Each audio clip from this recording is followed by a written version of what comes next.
I'm not exceptionally excited for this one. I'm doing it because I like things to be clear. I don't like to dance around subjects. I don't like to avoid things. Planning for this video was difficult because I didn't know how to go about it.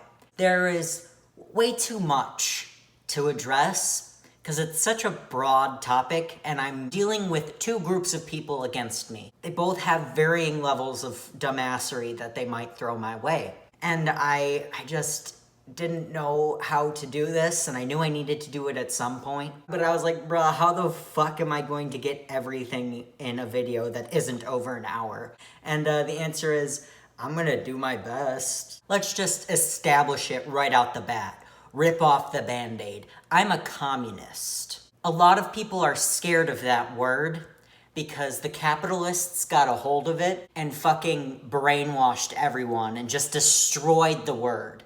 And that's what capitalists like to do. My mother, the intellectual she is, was like, Nick, you probably need to use a different word because people are scared of that word. Honestly, I blame capitalists there, right? But fascists really like to use the word communism when that's not the word they should be using. So it's both from fascists, capitalists, and the intersectionality of the two that like to destroy the word communism by either claiming it when they should not be claiming it or nutting over the fact that a fascist claimed it. I'm here to tell you that the word is not what you think it means. To establish my view further, I believe that there should be no class system. I actually think we should destroy the idea of money altogether because the idea of value is way too subjective to put a quantitative number upon. Value is so subjective, and putting something as concrete as a number upon it doesn't make sense. I believe nobody should be able to hoard the wealth or resources because that's fucking whack, dude. Like, you have the power to make sure nobody is suffering, and then you just don't.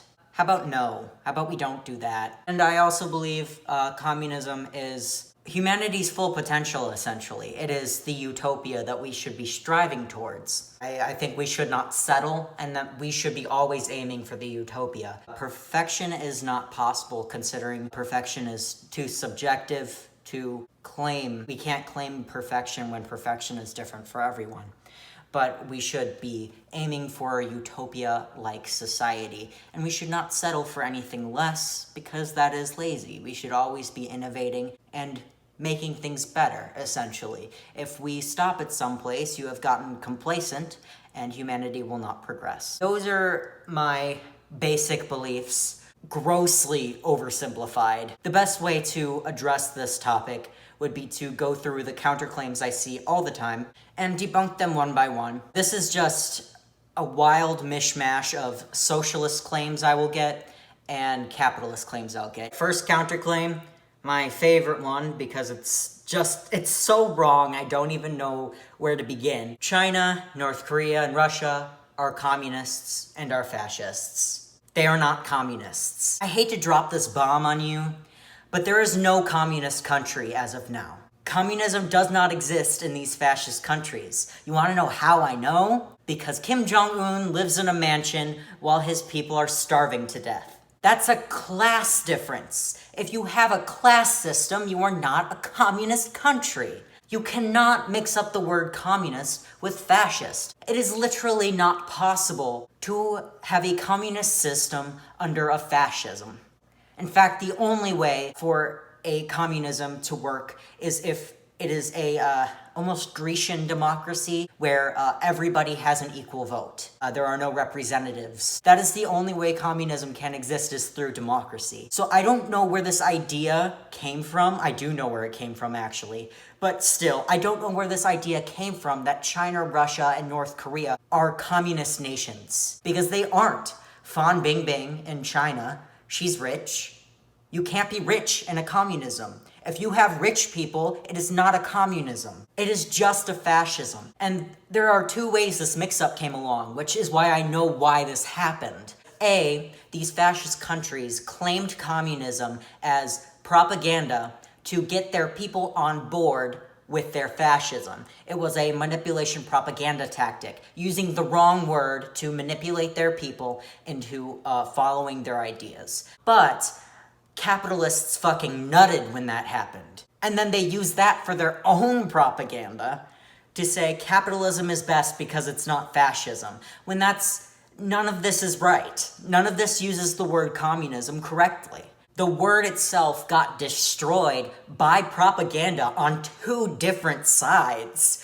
And that's so interesting if it's not fucking annoying on so many different levels. So yeah, don't come at me with, go die for bread in Russia. Like, boy, they aren't communists. I don't know what to tell you. Putin is living in a mansion while his people are dying. That is not communism, and it never has been communism. God, and I saw an argument, this might be counterclaim number 2, that said, if you claim that you're a communist, that is disrespectful to all of the people that have escaped communist countries to live in the West. They didn't escape a communist country, they escaped a fascism. Just because the country claims to be a communism doesn't make it a communism. Those people were not escaping communism because communism does not exist in those countries. It is not disrespectful to say you're a communist because communism didn't do that to them. Fascism did. You can't just say shit is disrespectful when a word is being used wrong.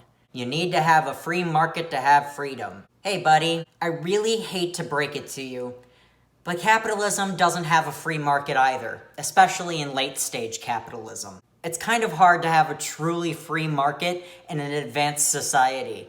It doesn't exist. I don't know where you think the free market is, but it's definitely not here. So now I'm talking about America, but other late-stage capitalisms might have the same issue going on. Only 10 brands make up your entire grocery store. Now you'd be like, no, Nick, I see hundreds. Look at this picture.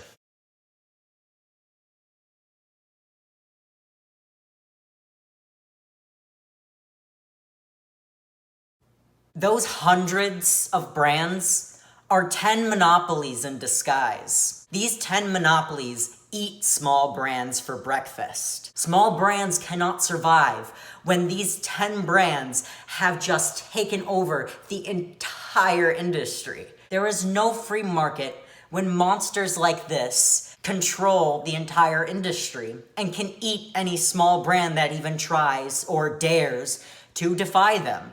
And then people are like, well, then just don't buy from the big brands, and then we could get the small brands in. That's the free market, is the idea that we have the right to choose. The thing about these big brands is because they're so big, they can make their products cheaper. That panders to the middle and lower class that needs to be able to afford shit. Small brands need to make their prices higher to survive. There is no freedom there. You have no freedom to choose if you do not have the money to choose. That's why the small brands die, is because they can't make their prices as low as these big brands that have already made it. The entire middle and lower class may not be able to afford these small brands. They have to keep crawling back to these big brands to survive. These big brands have stuck their claws into our daily lives. I cannot go throughout my house right now without finding some shit from these brands. That is not a free market. If entire groups, entire classes can be manipulated like that because they have no other choice, because they don't have the money, that is not a free market. There is no free market. I don't know what the fuck you're talking about when you guys are like, free market. Bruh, I work retail. That shit don't exist. Little brands can try. They really can try. And that's about as free as it can get, because they will get stomped out eventually. Because these big brands have already made their way into society. Next counterclaim, Marx is racist. You're right. Karl Marx is racist. I don't like him. I don't follow Marxism. I'm a communist, not a Marxist. I don't want to be associated with that pile of shit. And people will be like, but Marx created communism. No, the fuck he didn't. The idea of communism and socialism existed before Marx was born. Just because Marx, a white man, put pen to paper doesn't mean shit. It doesn't mean he owns the concept now. Tribes and non-white folks have been very aware of communism and socialism for centuries. Marx does not own the concept just because he was like, ooh, I'm a white man, let me put it down on paper and shit. Just because you put it down on paper doesn't mean that you own it now. You're just colonized and think that if a white man puts shit on paper, all of a sudden it's his. Marx is a dickbag. Fuck Marx. Anytime I make a Marx joke, it's satire. This one always confused me because it makes no goddamn sense. Communism will stall progress because there is no competition. Where did this idea come from? Where did the idea come from that you need to split up the brilliant minds and make them fight each other to advance society? Because that's not really how it works. Imagine this. One brilliant mind has one puzzle piece, and the other brilliant mind has the other puzzle piece. But they won't share it with each other, because they're fighting. But they never find the other puzzle piece. So we're kind of stagnated here, while they're fighting each other. But, if you put them together, they both got them puzzle pieces, and they can put them together, therefore advancing society. So I don't know where this idea comes from. Working together, putting all of these brilliant people together to create something will always be better than making them fight it out. Competition is kind of a recreational thing. It really should not be put into important things such as, economics. That shit is life or death. So, maybe we should avoid that. Next counterclaim, who will do the bad jobs if they are not paid to do them? The bad jobs being waitressing, being a janitor, etc. I admit my idea, my whole system that I've got in my head, would have not been possible 100 years ago. However, we are in this technological revolution right now, this technological age. And the way technology advances is exponential. We will have robots to do those jobs, essentially, is what I'm saying. There will be no need to make people work unsavory jobs for no money whatsoever.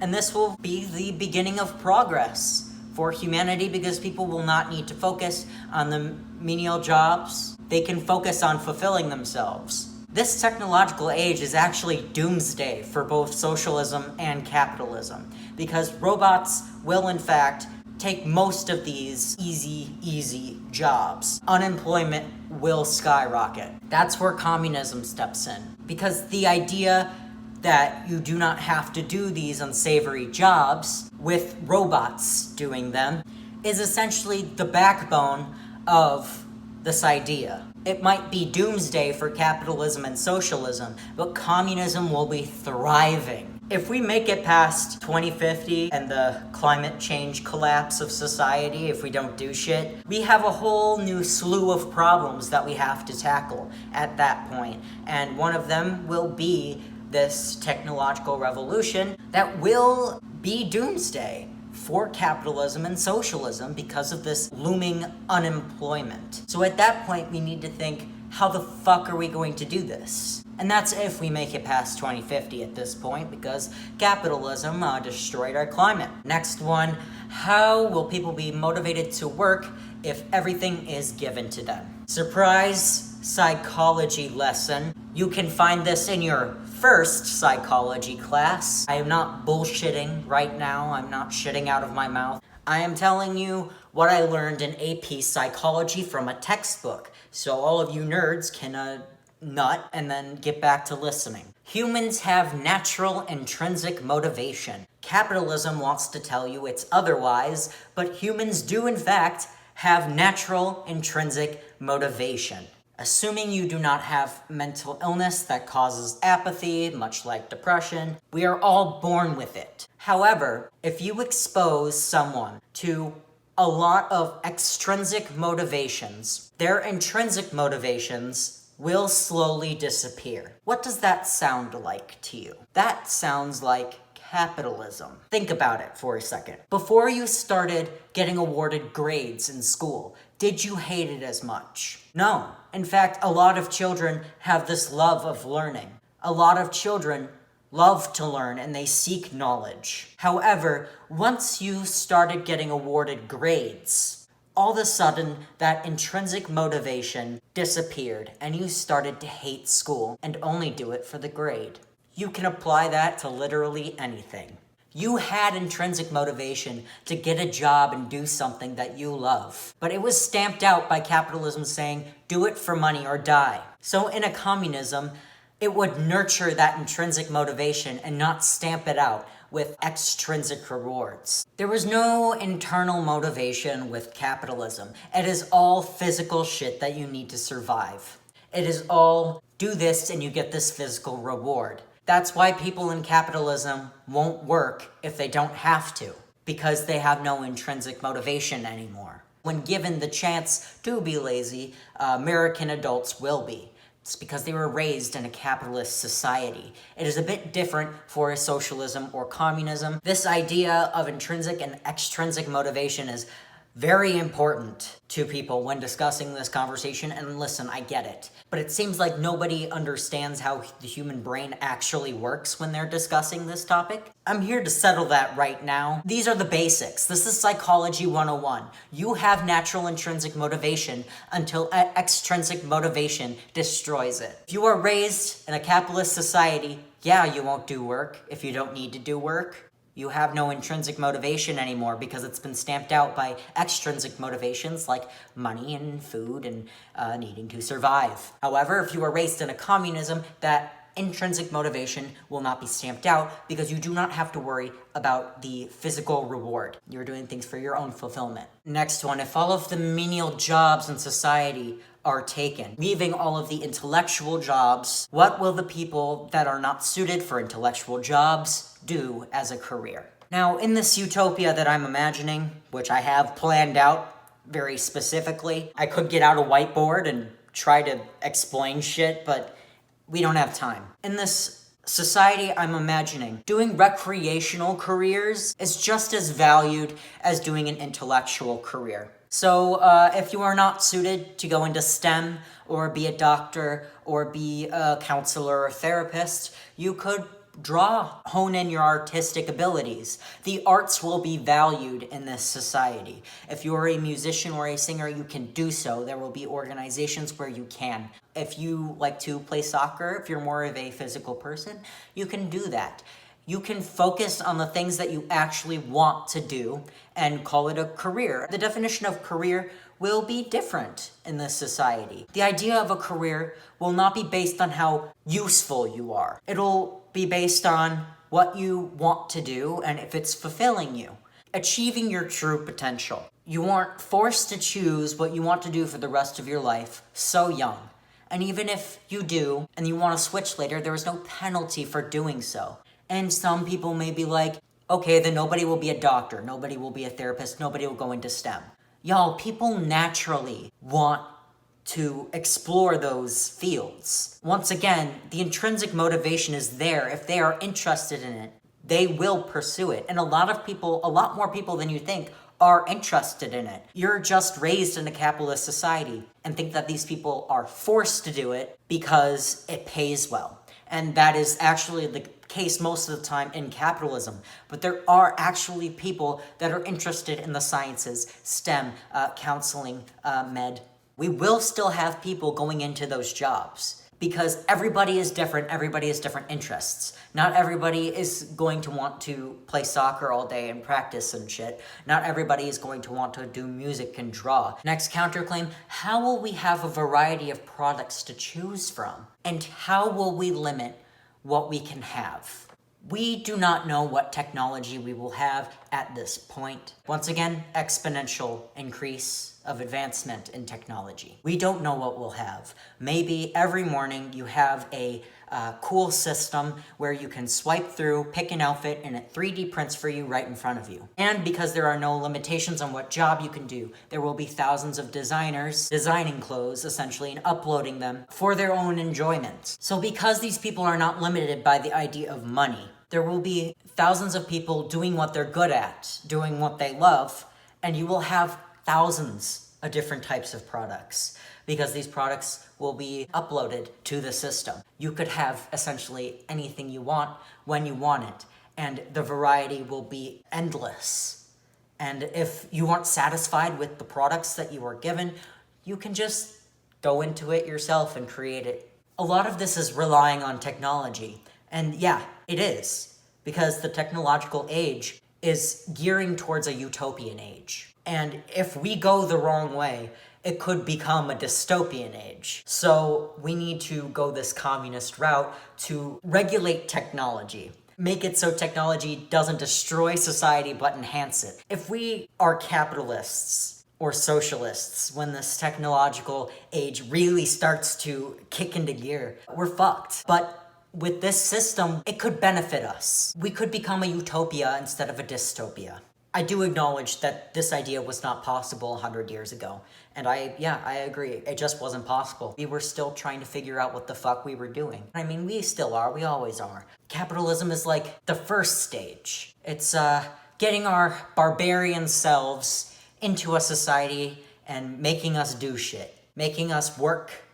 Making us be organized. It's the first stage. It's the, hey, stop being barbarians stage. Socialism is the bridge, and communism is the goal. As for limitations, psychology lesson part 2. In a world where you are constantly limited, you want things more. You become greedy when you are limited. When something has a price on it, when something has a quantitative value upon it, you want it more. When somebody tells you not to eat the cookie, you want the cookie more. Capitalism creates greedy people because everything is based upon extrinsic motivation. And I'll always go back to fucking extrinsic motivation. Extrinsic motivation is like the root of all evil. And it's also the root of basic survival, but we don't need it anymore because we're pretty good. We aren't cavemen anymore. We don't need it. Once again, not spouting bullshit. You learned this in your first fucking psychology class. It's in a textbook. So, without limitations in this society, no physical, quantitative limitations, we won't be raising greedy children. They have the shit that they want, the shit that they need, and they aren't constantly grappling for more shit. Because that's what capitalism teaches children. I would know. I work in retail. They just want more and more. That's all kids want, is more shit, because they're being fed advertisements and they're being told that they can't have everything that they want because they're being limited by money. They're being limited by money and they can't be kids. Capitalism turns kids into capitalists too early. When you do not limit them, they limit themselves. Now, I'll have to find the article again, but I vaguely remember an article where a Karen was like, all right, so if I just let my kids eat whatever they want, whenever they ask, soon they'll start regulating themselves. And it worked.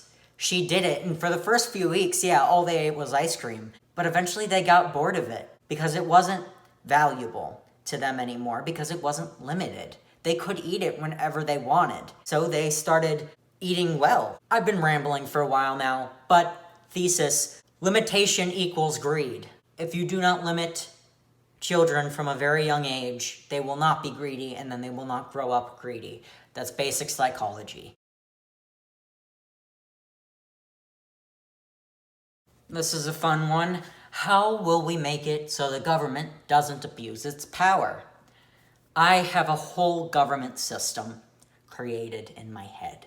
The issue is the government itself needs to be the entirety of the people. You cannot have a small group of people have full control over the means of production, or that's what creates a fascism, which destroys the communism. A communism can only work under a Grecian democracy where everybody gets a vote.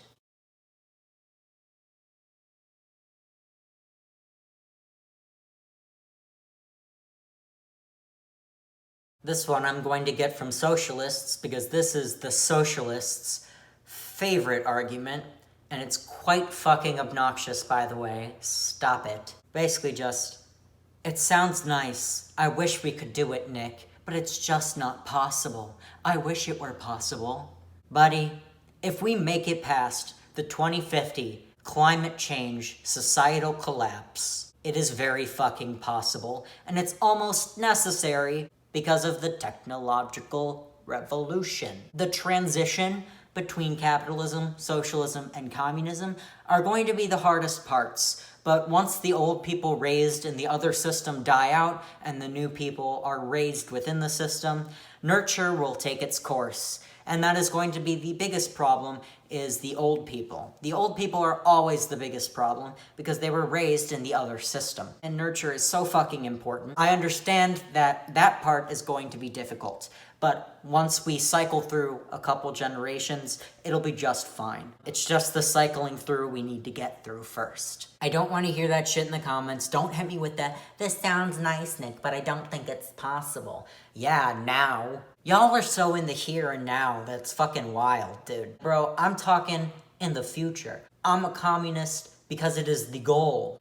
I'm not a communist because I think it's going to happen in my lifetime. I ain't fucking dumb. That's probably the most obnoxious thing that socialists say to me, and I'm always kind of like, please stop. Stop with the pseudo-intellectualism. I'm really not in the mood. So the next counterclaim I'm going to get is, why not socialism? Well, as I said before, socialism won't be able to survive the technological revolution either. Society will collapse. If there is a class system and this idea that you work for external motivation and only external motivation, society will collapse as robots advance. I don't think socialism is the ultimate goal. I also think socialism is settling, essentially. That's so lazy, and it just seems cowardly. Do not settle for shit. Don't ever settle. We should always be striving to make things better. We need to be striving to make things the best. We should always be working to make it so people can fulfill themselves. We still have a class system in socialism. Socialism can still be manipulated, much like capitalism can be manipulated. The only issue is, oh great, you have human rights. You can go to the hospital and not be in debt for the rest of your life. That's the bare minimum, guys. Capitalism doesn't even offer the bare minimum. Don't settle for the bare minimum. I don't know why people do that.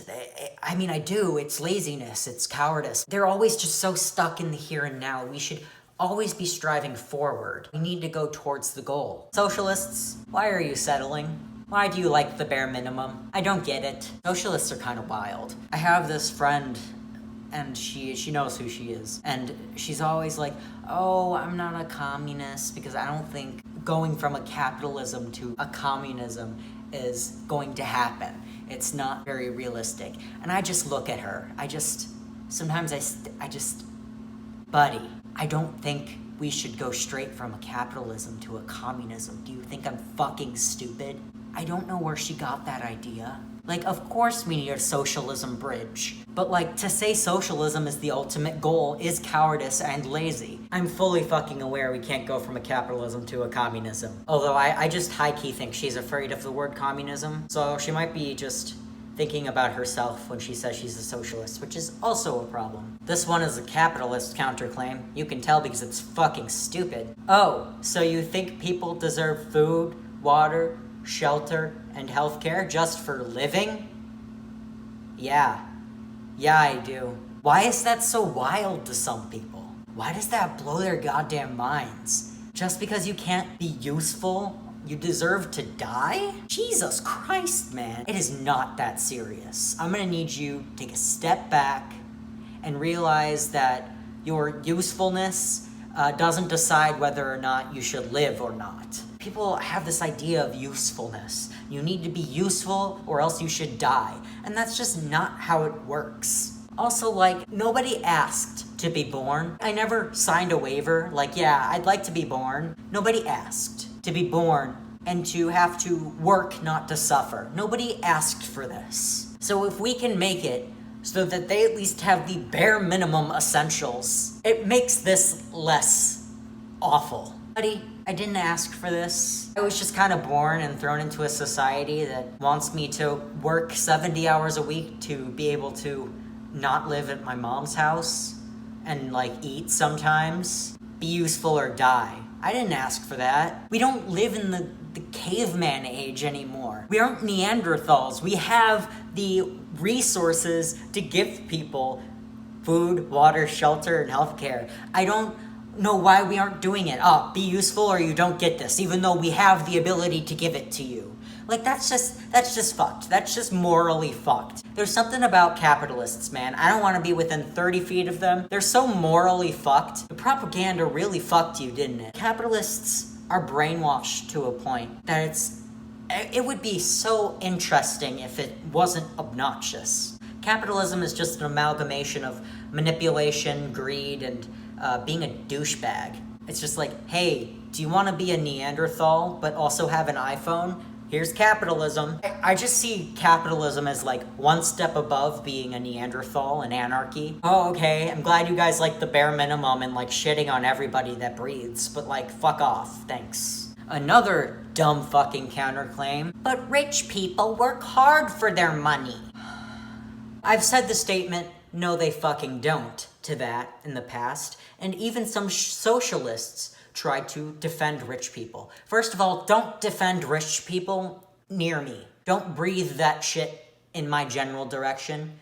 Don't ever defend rich people. I will fight you behind Denny's. Rich people are quite possibly the greatest evil. They are the reason most of this shit is happening. So I don't want to hear shit defending rich people, ever. Don't defend them. Just don't do it. When I say rich people don't work hard for their money, yeah, a rich person can work hard, but there is a limit to humans working hard. Jeff Bezos does not work 20 million times harder than his Amazon employee pissing in a water bottle while trying to pick the orders because he can't have a bathroom break. If money really showed how hard you worked, there would be a cap on it because there is a cap to how hard a human can work before the body gives out. Jeff Bezos is not working hard. Jeff Bezos is lounging on his $400 million yacht and laughing at all of his employees that get paid $13 an hour to piss in a bottle because they don't get breaks to go to the bathroom.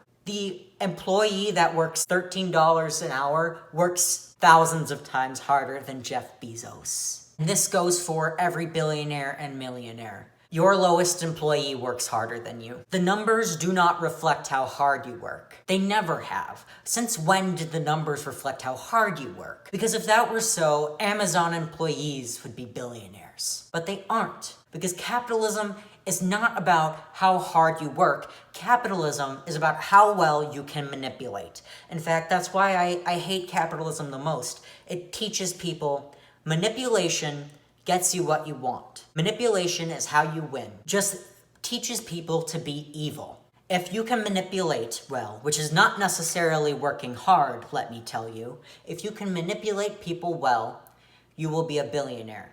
Because that's what capitalism is. It is manipulation, it is greed. You really think Jeff Bezos works hard enough to have $100 billion? The answer is no, and if you think he does, I can't help you. I don't know how to help you at this point. If you think people like Jeff Bezos deserve their money, deserve to hoard that much money from starving children in Yemen, should have the free will to decide whether or not those starving children in Yemen get food or not, that is a moral issue at this point. With this conversation, there comes a point, right, where we can logically debate all we want, and maybe both sides are logically sound. But then there's that extra step of morality. There comes a split at that point where I cannot help you anymore. If you think that these systems are okay, that Jeff Bezos deserves to hoard $100 billion from dying children in Yemen, I can't help you. It is a moral issue at this point. Capitalism has gotten to you and has trained you to be a greedy, manipulative monkey. Capitalism is barbaric.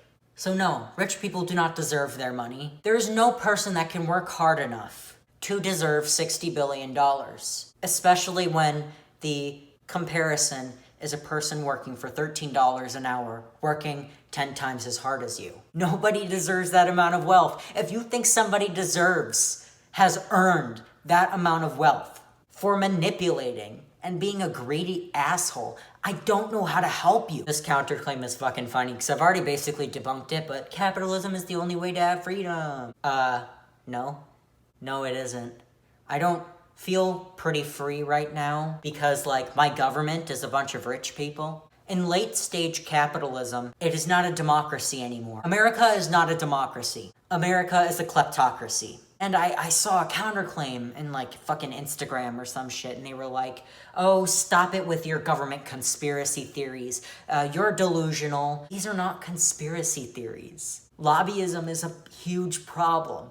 Our government is basically run on money, and if you have more of it, you have more power. You can buy into whatever you want. I think that counterclaim was posted years ago, but really recently it has come out that there are people abusing their money to get things that they otherwise would not have gotten. Those celebrities buying their children into colleges. That is shit that happens in the government too. They can buy anything they want. They can buy their way out of the law. They can buy their way into the law. There is no consequences for these people. And if there are consequences for rich people, it is just based on one person that decided justice was more important than money. So you're telling me we should live in a society where rich people can control anything they want whenever they want because everybody's a greedy fuck that wants money.